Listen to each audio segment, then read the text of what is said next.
भगवान परमहंस श्री सुखदेव जी महाराज वर्णन कर रहे हैं श्री कृष्णचंद्र जो जिस वंश में प्रकट हुए, यदुवंश का। शूर की पत्नी मारिषा, उनके गर्भ में 10 महापुरुष प्रकट हुए। वसुदेव जी, देवभाग जी, देवश्रवा जी, आनक जी, संजय जी, श्यामक जी, कंक जी, समीक जी, वत्सक जी, वृक जी, ये सब के सब भगवत प्राप्त महात्मा हैं। वसुदेव जी 10 भाई थे। ये शूर की पत्नी मारिषा से प्रकट हुए। जिस समय वसुदेव जी प्रकट हुए उस समय देवताओं की दुंदुभियां बजने लगी, पुष्प वर्षा हुई, इसलिए वसुदेव जी का एक नाम हुआ आनक दुंदुभि। यही परब्रह्म परमात्मा भगवान श्री कृष्ण के पिता कहलाने का महासौभाग्य प्राप्त किया। वसुदेव जी की 5 बहनें थी। शूरपुत्री प्रथा, जो कुंती भोज के कोई संतान नहीं थी, इसलिए सूरसेन ने उन्हें प्रथा नाम की अपनी बड़ी कन्या दे दी थी। ये सगी बहन है वसुदेव जी की, इसलिए भगवान श्री कृष्ण की बुआ हुई। दूसरी श्रुत देवा, तीसरी श्रुत कीर्ति, चौथी श्रुत श्रवा और 5वीं राजाधिदेवी। ये 5 वसुदेव जी की बहनें थी, शूरसेन की पुत्री, भगवान श्री कृष्ण की बुआ।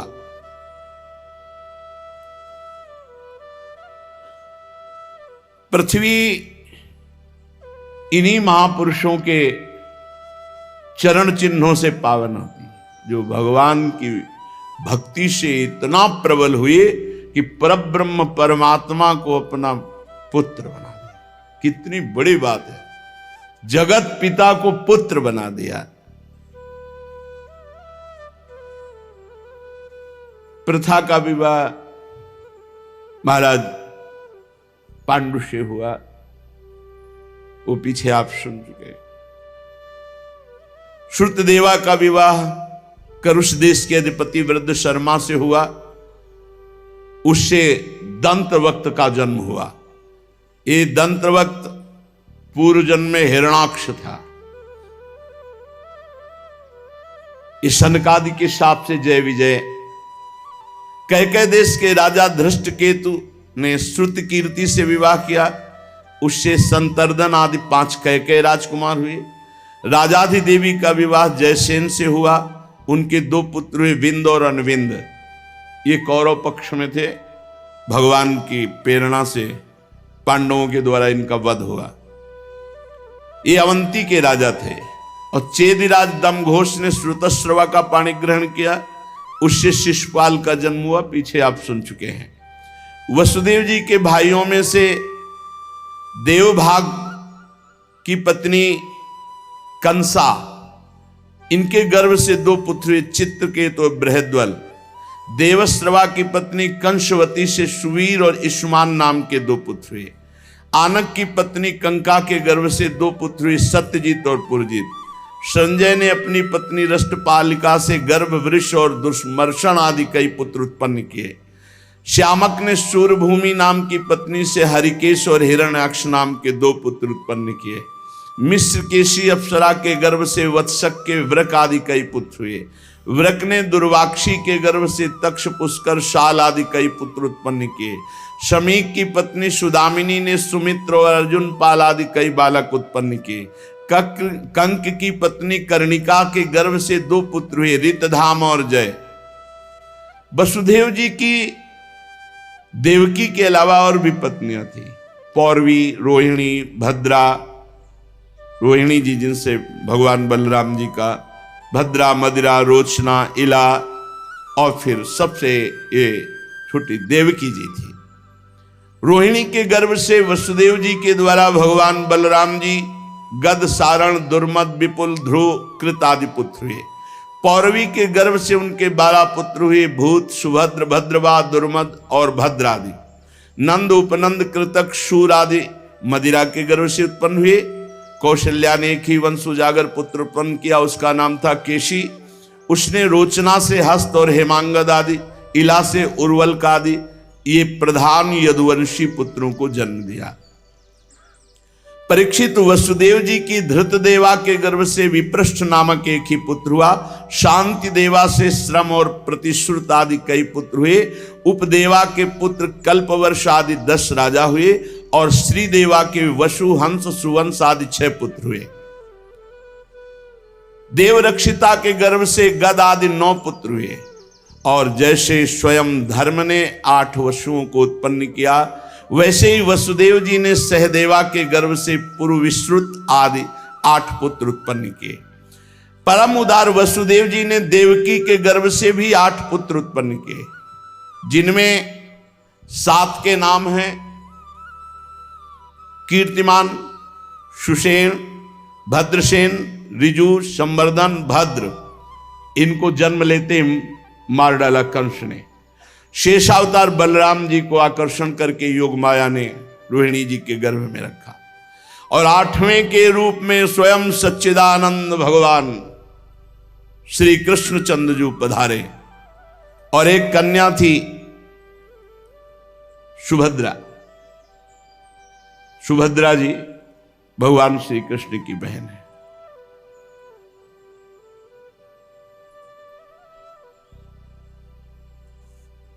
जब जब संसार में धर्म का ह्रास होता है और पाप की वृद्धि होती है,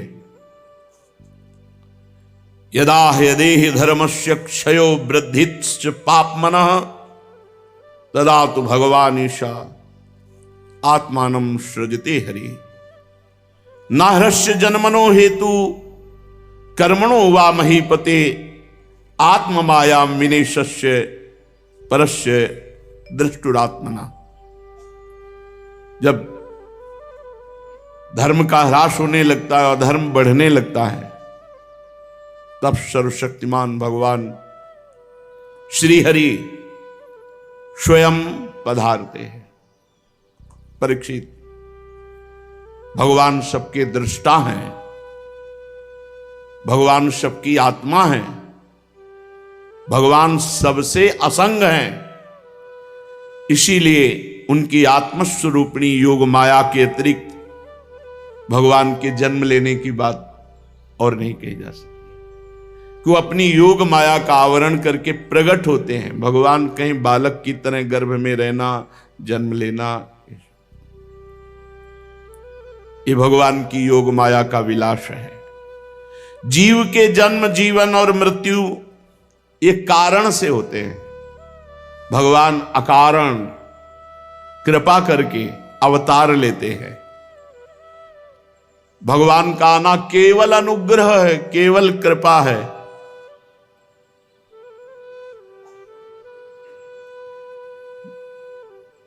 मायाबद्ध जीवों को केवल मुक्त करने के लिए भगवान आते हैं, उपदेश करके, दर्शन देकर, लीला करके बद्ध जीवों को मुक्त करने के लिए।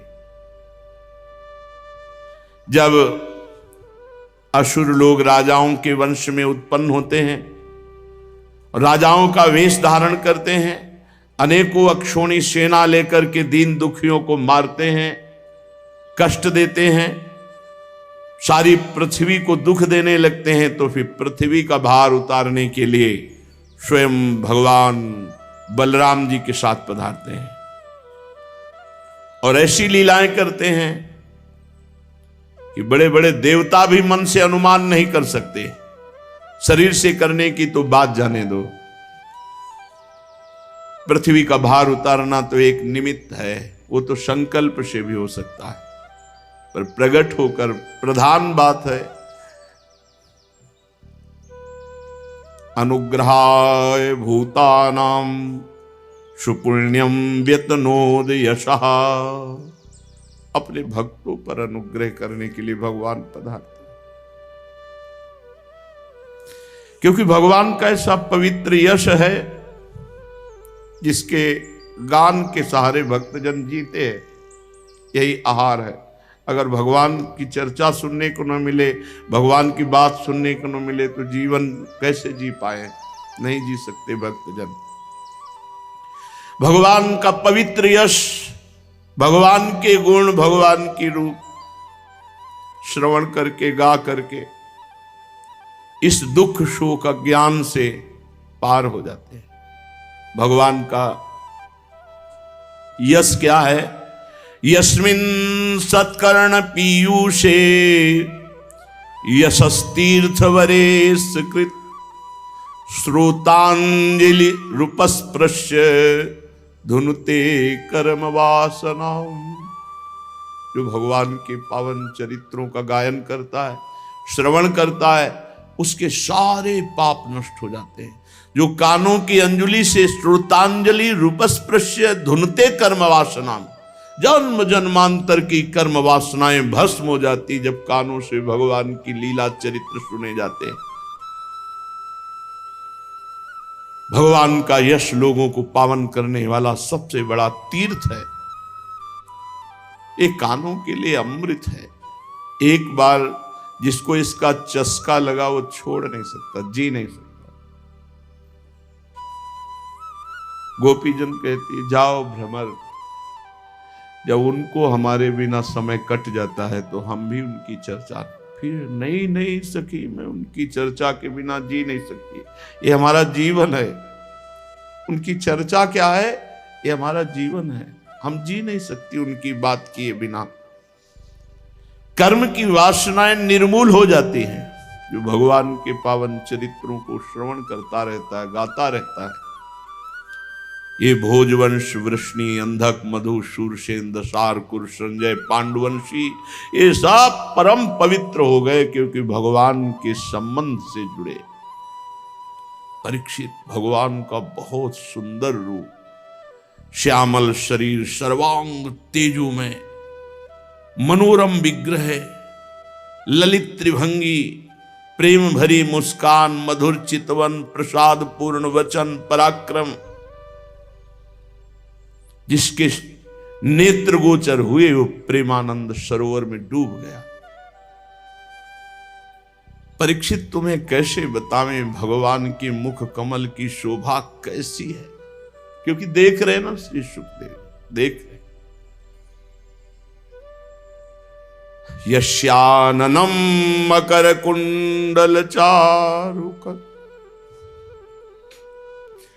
भ्राजत कपोल शुभगम शविलासहासम नित्योत्सवम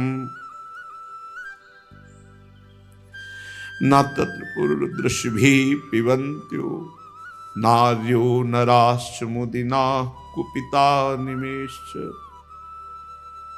कैसा सुंदर रूप भगवान का है। परीक्षित, मकराकृत कुंडल, बड़े मनोहर कान, अलकावली कपोलों पर, और जब वो मुस्कुरा देते हैं उनके मुख पर जो आनंद की बाढ़ आती है। कोई नर नारी ऐसा नहीं जो अपने नेत्रों के प्यालों से भगवान की मुख माधुरी का पान करके तृप्त हो जाए। नहीं, और विरह और विकलता, वे उसका रस ले लेकर के आनंदित होते हैं, परंतु पलके गिरने से उनके गिराने वाले निमि पर खींचते हैं। लीला पुरुषोत्तम भगवान अवतीर्ण हुए मथुरा में कंस कारागार वसुदेव जी के यहां, परंतु वहां रुके नहीं, रुके गोकुल में नंद बाबा के घर। प्रयोजन अपने महाप्रेमी सखाओं को, ग्वाल गोपी गौओं को सुखी करना। ब्रज में, मथुरा में, द्वारिका में भगवान से बहुत मंगलमयी लीलाएं जो भक्तों को महान सुख देने वाली। अनेकों अक्षोणी असुरों का भगवान ने संहार किया।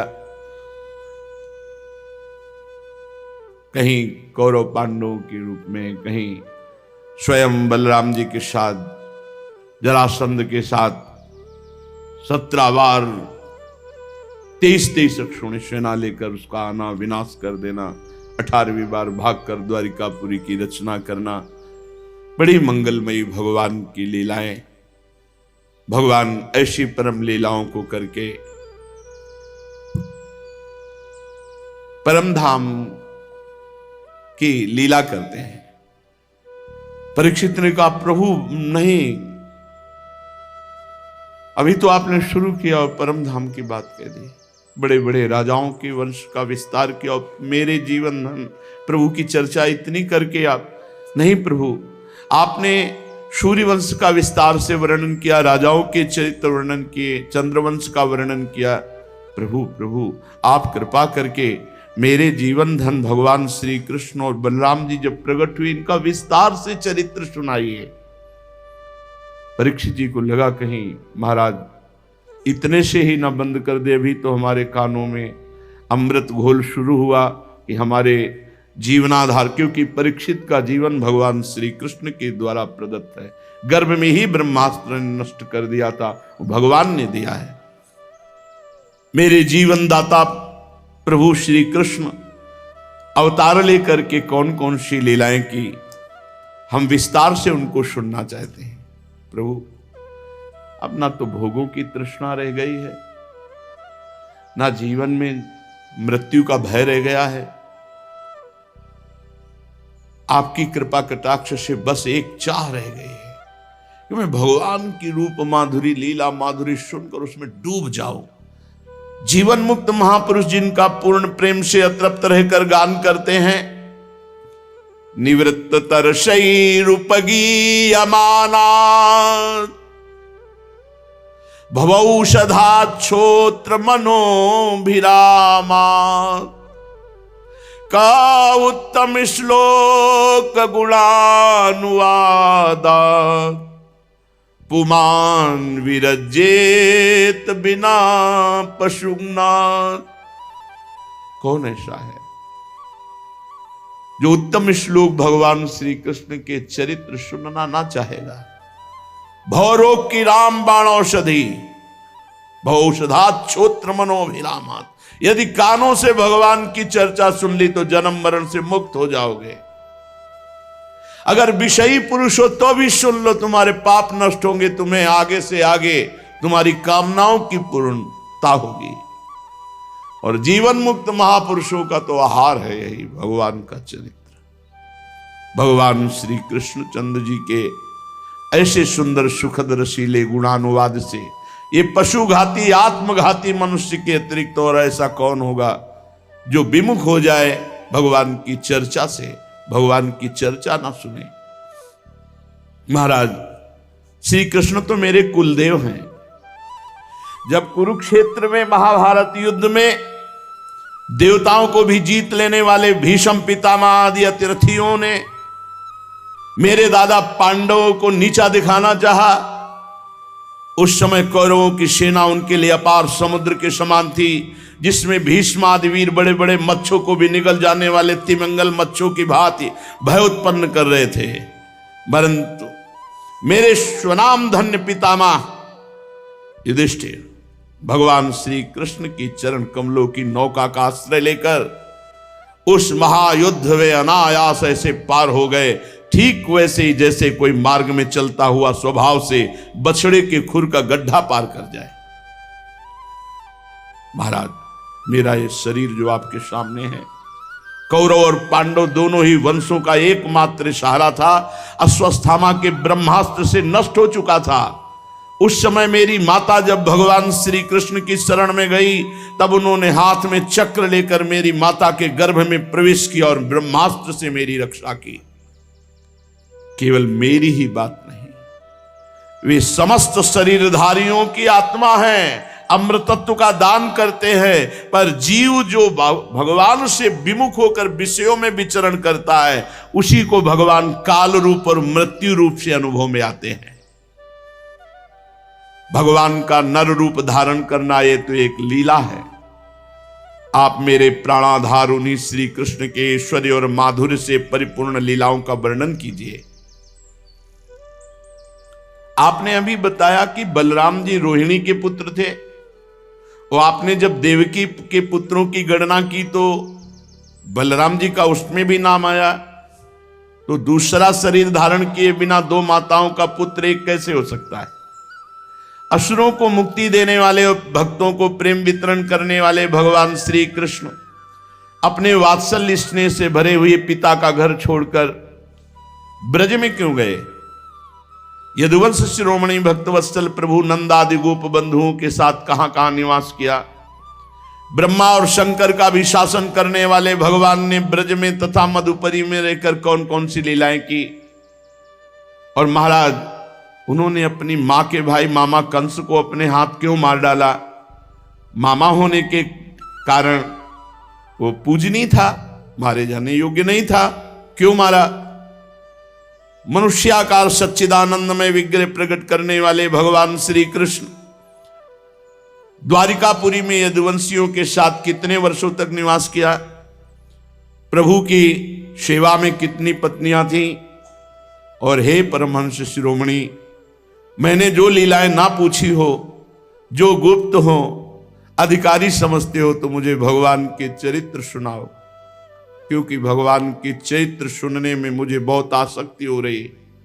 भगवान, अन्न की तो बात ही क्या, मैंने जल का भी जबान पे स्पर्श नहीं कराया। जिस समय से श्रृंगी ऋषि ने शाप दिया, असह्य भूख प्यास मुझे तनिक भी नहीं सता रही, क्योंकि मैं आपके मुख कमल से झरती हुई भगवान की सुधामयी लीला कथा का पान कर रहा हूं। शौनक जी भगवान के प्रेमियों में अग्रगण्य सर्वज्ञ श्री सुखदेव जी महाराज जी ने जब परीक्षित का ऐसा समीचीन प्रश्न सुना, जो संतों की सभा में भगवान की लीला के वर्णन का हेतु हुआ करता है, बड़ा अभिनंदन किया और भगवान श्री कृष्ण की उन परम पवित्र लीलाओं का वर्णन किया जिनके श्रवण मात्र से भगवान की प्राप्ति होती है। भगवान की लीला श्रवण मात्र से भगवान की प्राप्ति होती है। मथुरा की ब्राह्मण पत्नियां प्रमाण है, रत्नावती जी प्रमाण, बहुत से ऐसे भक्त प्रमाण है। केवल भगवान की चर्चा सुनने से भगवान की प्राप्ति। श्री सुखदेव जी ने कहा, भगवान के लीला रस के रसिक राजर्षि, तुमने जो कुछ निश्चय किया, भगवान के चरित्र सुनने के लिए जो प्रश्न किया, बड़ा आदरणीय है, क्योंकि सबके हृदयाराध्य श्री कृष्ण की लीला कथा श्रवण करने में जिससे सहज प्रीति हो गई भगवत प्राप्ति। मेरे प्रभु की चर्चा हो रही, कानों में मानो अमृत डाला जा रहा है। भगवान श्री कृष्ण की कथा के संबंध में प्रश्नकर्ता, उत्तर देने वाला और श्रोता, ये तीनों पवित्र हो जाते हैं, तीनों भगवत प्राप्त हो जाते हैं। जैसे गंगा जी का जल या भगवान का चरणामृत सभी को पावन करता है, ऐसे भगवान की लीला के संबंध में प्रश्न करने वाला, उत्तर देने वाला और सुनने वाला तीनों पावन हो जाते हैं। परीक्षित, ये उस समय की बात है, लाखों दैत्यों के दल ने घमंडी राजाओं का रूप धारण करके अपने भारी भार से पृथ्वी को आक्रांत कर रखा था। उससे त्राण पाने के लिए पृथ्वी देवताओं के साथ ब्रह्मा जी की शरण में गई। घोर भूत्वा सुरमुखी खिन्ना क्रंदंती करुणम विभो उपस्थितांतिके तस्मै व्यसनम स्वमवोचत ब्रह्मा तदुपधार्यार्थ सहदेवैस्तया सह जगाम सत्रिनयन स्थिरम क्षीर पयो निधे। अश्रु चल रहे थे पृथ्वी के, खिन्न थी, शरीर कृश था। करुण स्वर से ब्रह्मा जी के पास जाकर कहानी सुनाई। घोर निशाचर प्रवृत्ति के लोग राजा हो गए, पापाचरण बढ़ गया है हमारे ऊपर। ब्रह्मा जी ने बड़ी सहानुभूति प्रकट की। त्रिनेत्र भगवान शंकर का याद स्मरण किया, भगवान शंकर आए। अन्य अन्य प्रमुख लोकपाल ब्रह्मा जी, गौ रूप धारण किए हुए पृथ्वी, ये सब क्षीर सागर के तट पर गए, जहां शेषशायी भगवान शांताकारम भुजगशयनम, भगवान समस्त देवताओं के आराध्य देव, अपने भक्तों की समस्त अभिलाषाएं पूर्ण करने वाले, अपने भक्तों की बाधा और क्लेशों का नाश करने वाले, जगत के एकमात्र स्वामी क्षीर सागर के तट पर पहुंचकर ब्रह्मा जी ने, महादेव जी और लोकपालों ने पुरुष सूक्त का गायन किया।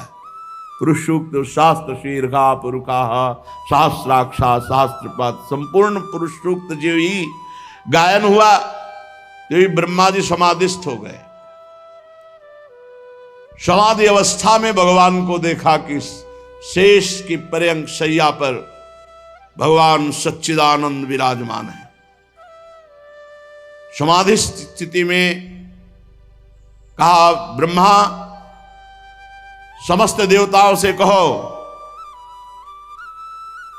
अब घबराने की बात नहीं है, मेरी आज्ञा का पालन करो।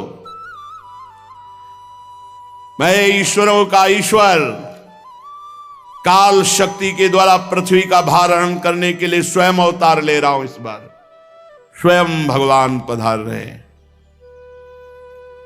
तुम सब अपने अंशों से यदुकुल में जन्म लो और मेरी लीला में सहयोग करो।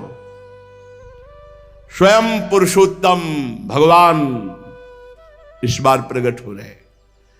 प्रियतमा श्री जी की सेवा के लिए समस्त देवांगनाएं जन्म ग्रहण करें। स्वयं प्रकाश अनंत महिमाशाली भगवान शेष जी, वो भी भगवान के साथ प्रकट हो रहे हैं, इस बार बड़े भाई के रूप में। भगवान की वो ईश्वर शालिनी महाशक्ति योग माया, जिसने सारे जगत को मोहित कर रखा है, वो भी अवतरित हो रही अंश रूप से।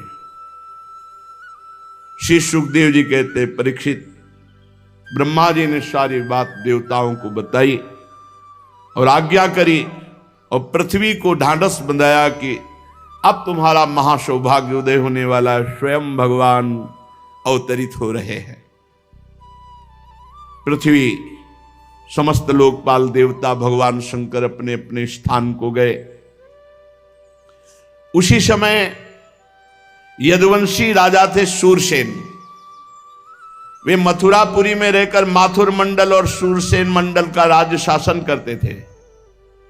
मथुरा समस्त यदुवंशी नरपतियों की राजधानी थी।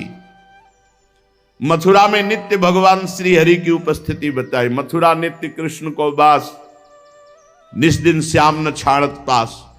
मथुरा भगवान यत्रो नित्यम सन्निहितो हरि। मथुरा में सूर्य के पुत्र वसुदेव जी का विवाह देवकी जी से तय हुआ। बड़े धूमधाम से विवाह हुआ। अब नवविवाहिता देवकी के साथ घर जाने के लिए जब वसुदेव जी रथ पर सवार हुए, महाराज उग्रसेन का लड़का कंस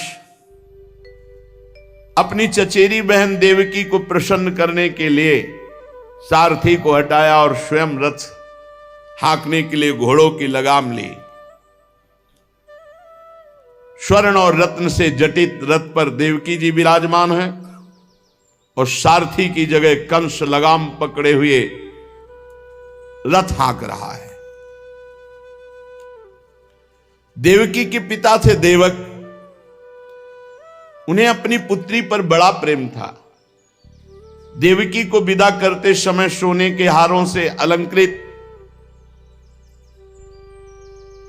15,000 घोड़े, 400 हाथी, 1800 रथ और हजारों सुंदर दासियां सेवा में अर्पित की।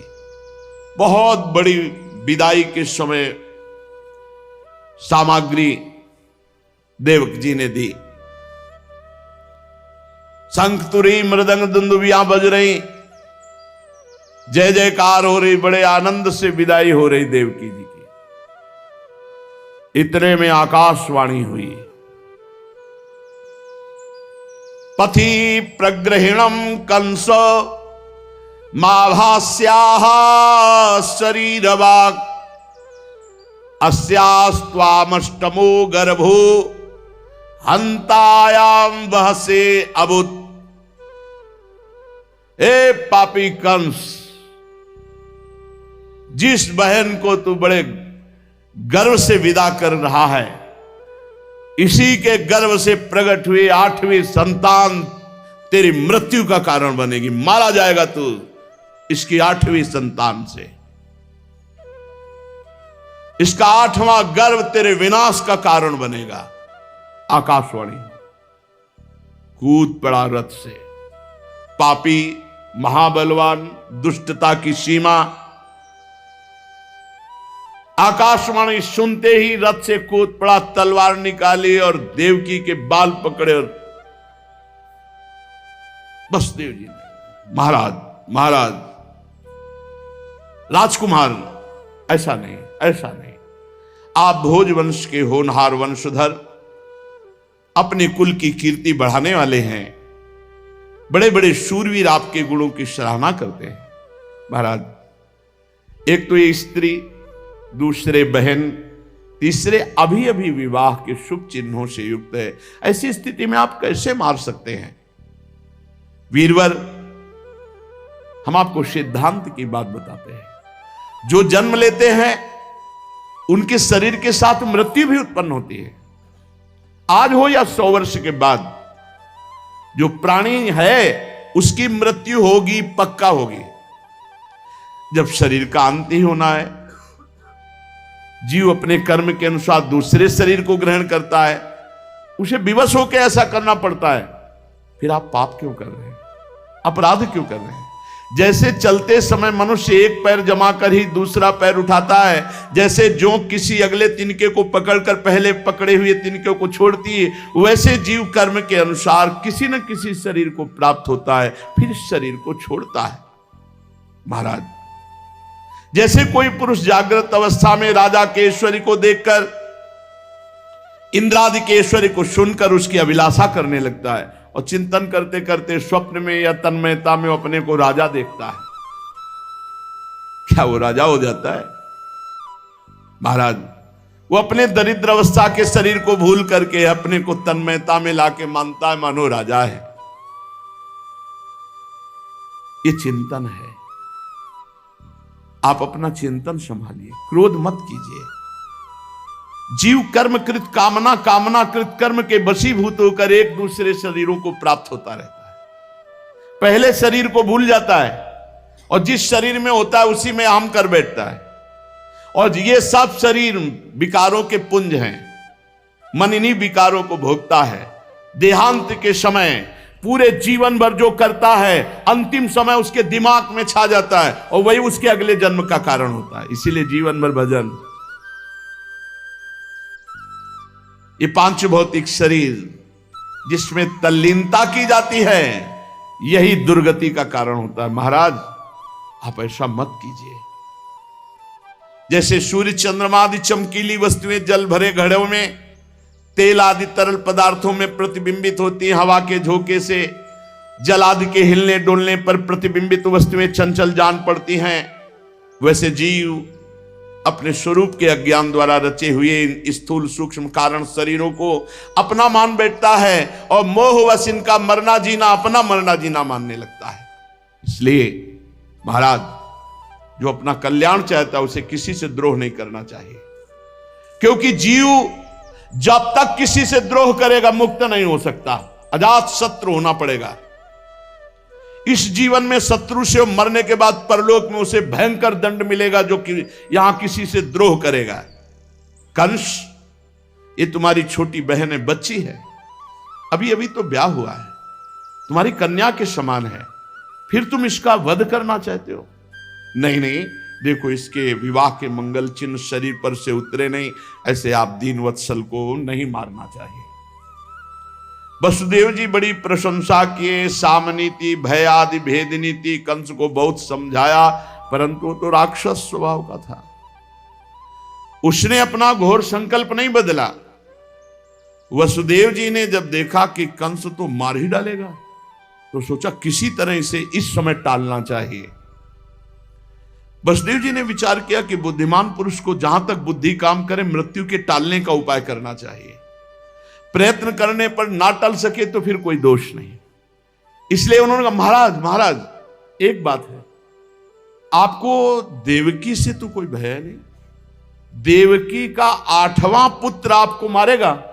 महाराज मैं वचन देता हूं कि देवकी के सब पुत्र आपको लाके दूंगा, आप मार डालिएगा। वसुदेव जी ने विचार किया कि आज समय टालते हैं, आकाशवाणी जो बोलती वो तो सत्य होगा ही, और मेरा बेटा कंस को मारेगा निश्चित, लेकिन इस समय देवकी को बचाना चाहिए। जैसे वन में आग लगी, कौन जले कौन लकड़ी बच जाए, कौन दूर की जल जाए नजदीक की बच जाए।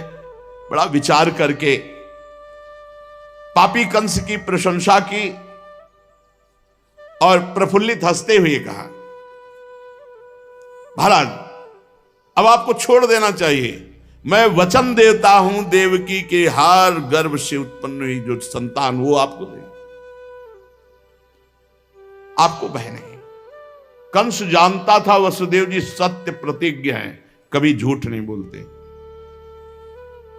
और उसने विचार किया बात तो सही, मुझे देवकी से क्या भय, 8वें गर्भ से भय, छोड़ दिया।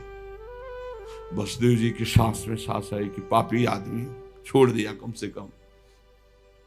देवकी जी बड़ी सती साध्वी थी। वसुदेव जी बड़ी प्रशंसा कंस की और कहा अब सारथी बन के मत बैठो। सारथी को बैठा, आप जाओ महाराज, कम से कम तुम नहीं रहोगे तो जिंदा तो पहुंच जाएगी, फिर कुछ आकाशवाणी हो जाए, कहां तक समझाएंगे इसको। वसुदेव जी ने कंस को विदा किया। सारे देवता देवकी जी के अंगों में, क्योंकि उसे सबके अंगों में देवताओं के अंश का वास है, पर वहां प्रकाशित हो गए।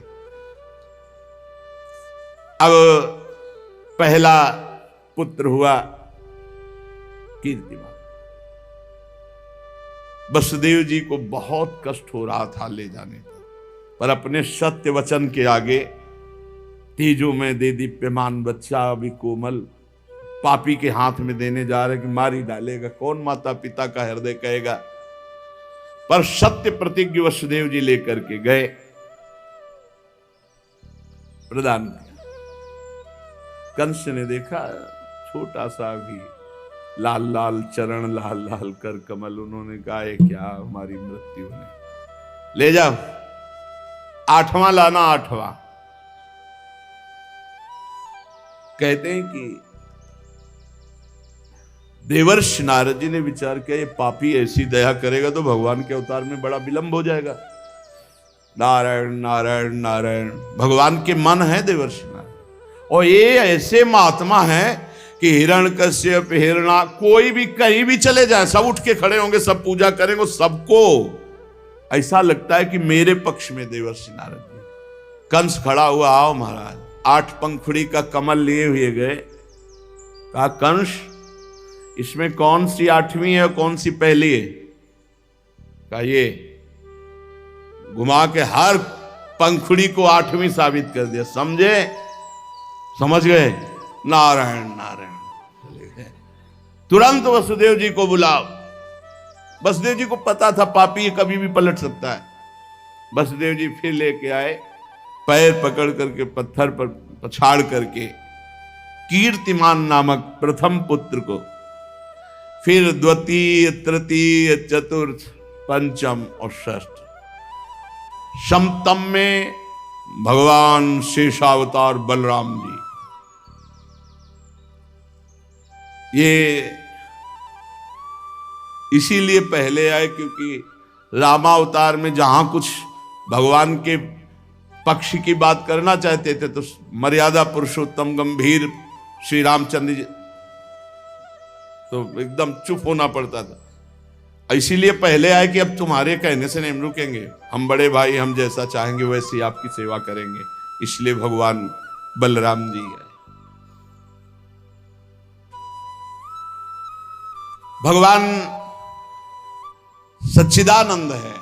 देखा कि अब पूरे समय पर बलराम जी गर्भ में रहे, फिर प्रकट हो तो आद्याशक्ति देवी को बुलाया और कहा जाओ बलराम जी का आकर्षण करके, जो कंस के भय से वसुदेव जी की अन्य अन्य जगह पत्नियां थी, उनमें नंद बाबा की, रोहिणी जी की, गर्भ में वहां पहुंच, मैं स्वयं सच्चिदानंद अब 8वें गर्भ के रूप में प्रकट हो रहा। भगवान हमारे प्राणाधार, जीवन धन, सर्वस्व वही है, उनके सिवा दूसरा कोई है नहीं। उनका अवतार होता है। समस्त देवता लोग भगवान के अवतार के समय आते हैं और स्तुति करते हैं। ये शेष चर्चा आगे। श्री राधा वल्लभ।